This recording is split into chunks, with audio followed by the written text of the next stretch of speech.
মৰমৰ ছাত্ৰ ছাত্ৰীসকল, আজি মই তোমালোকক জীৱন প্ৰক্ৰিয়া লেচনটোৰ 113 পৃষ্ঠাত থকা প্ৰশ্ন কেইটামান কৰি দেখুৱাই দিবলৈ লৈছোঁ। তোমালোকে ভালদৰে মনোযোগ দি চাবা।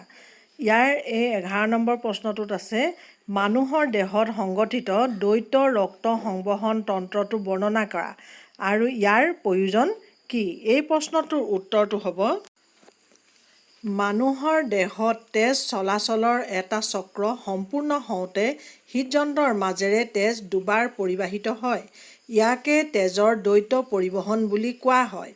মানুহৰ দেহত দেহৰ বিভিন্ন অংশসমূহৰ পৰা অক্সিজেনবিহীন তেজ হৃদযন্ত্ৰৰ সোঁ-অলিন্দত প্ৰৱেশ কৰে, য'ৰ পৰা ই সোঁ-নিলয়ত প্ৰৱেশ কৰে আৰু তাৰ পাছত সোঁ-নিলয়টো সংকুচিত হৈ তেজ হাঁওফাঁওলৈ যায়, য'ত তেজসমূহ অক্সিজেনযুক্ত হয়।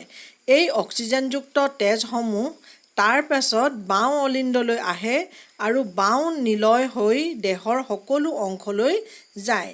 এই সম্পূৰ্ণ চক্ৰটোত তেজসমূহ হৃদযন্ত্ৰৰ মাজেৰে দুবাৰ পৰিবাহিত হয়।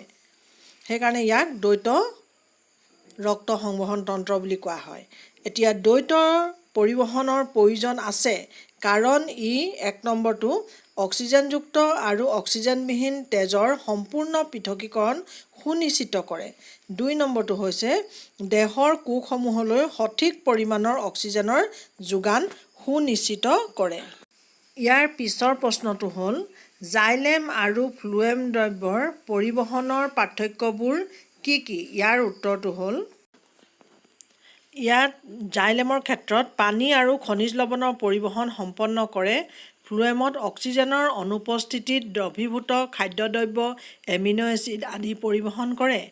2 নম্বৰটো হ'ল পৰিবহণ ঊৰ্ধ্বমুখী, অৰ্থাৎ শিপাৰ পৰা অন্য অংশসমূহৰ ওপৰলৈ যায়।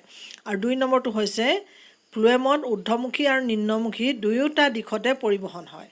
আৰু 3 নম্বৰটো হৈছে পৰিবহণত শক্তিৰ প্ৰয়োজন নহয়। আৰু ফ্লোৱেমৰ ক্ষেত্ৰত পৰিবহণত এটিপিৰ দ্বাৰা যোগান ধৰা শক্তিৰ প্ৰয়োজন হয়। 4 নম্বৰটো হ'ল জাইলেমৰ ক্ষেত্ৰত এক নিষ্ক্ৰিয় পৰিবহণ যিহেতু শক্তিৰ প্ৰয়োজন নহয়। ফ্লোৱেমৰ ক্ষেত্ৰত ই এক সক্ৰিয় পৰিবহণ। আৰু 5 নম্বৰটো হ'ল জাইলেম কলাই কাৰ্য সমাধা কৰে নলিকা আৰু ট্ৰেকাইট নামৰ মৃত কলাসমূহৰ যোগেদি, আৰু ফ্লোৱেম কলাসমূহে কাৰ্য সমাধা কৰে চালনী নলিকা আৰু সংগী কোষসমূহৰ সহায়ত, যিবোৰ হ'ল জীৱিত কোষ। ইয়াৰ পিছৰ প্ৰশ্নটো হ'ল আৰু শেষৰ প্ৰশ্ন, হাঁওফাঁওৰ বায়ুকোষ আৰু বৃক্কৰ নেফ্ৰনৰ গঠন আৰু কাৰ্যৰ মাজত তুলনা কৰা। ইয়াৰ উত্তৰটো হ'ল, গঠনৰ ভিত্তিত হাঁওফাঁওৰ বায়ুকোষ আৰু বৃক্কৰ নেফ্ৰনৰ গঠনৰ ভিত্তিত কি হ'ব? 1 নম্বৰটো হৈছে বায়ুকোষসমূহ আকৃতিত বায়ুমোনাৰ দৰে, আৰু এইফালে বৃক্কৰ নেফ্ৰনৰ ক্ষেত্ৰত নেফ্ৰনসমূহ চুঙা আকৃতিৰ হয়, আৰু এইবোৰ হাঁওফাঁওত থাকে আৰু নেফ্ৰনৰ ক্ষেত্ৰত এইবিলাক বৃক্কত থাকে। আৰু 3 নম্বৰটো হৈছে বায়ুকোষৰ বেৰসমূহ ডাঠ হয় আৰু বায়ু টানি লোৱাৰ সময়ত ভিতৰলৈ টানি লোৱাৰ সময়ত কি হয়? বিস্তাৰিত হয়। তাৰপিছত নেফ্ৰনৰ বেৰ পাতল হয়। তাৰপিছত 4 নম্বৰটো আহিলে বায়ুকোষৰ বেৰ ৰক্তজালিকাৰে বিস্তৃত হৈ থাকে, আৰু নেফ্ৰনৰ ক্ষেত্ৰত নেফ্ৰনসমূহ কাপ সদৃশ অংশৰ লগত ৰক্তজালিকাৰ এক সংযোগ স্থাপন হয়। কাৰ্যৰ ভিত্তিত কি হ'ব যে বায়ুকোষে তেজ আৰু উশাহত গ্ৰহণ কৰা বায়ুৰ মাজত কাৰ্বন ডাই অক্সাইড আৰু অক্সিজেনৰ বিনিময় সহজসাধ্য কৰি গেছসমূহৰ ব্যাপনৰ বাবে পৃষ্ঠভাগ বৃদ্ধি কৰে।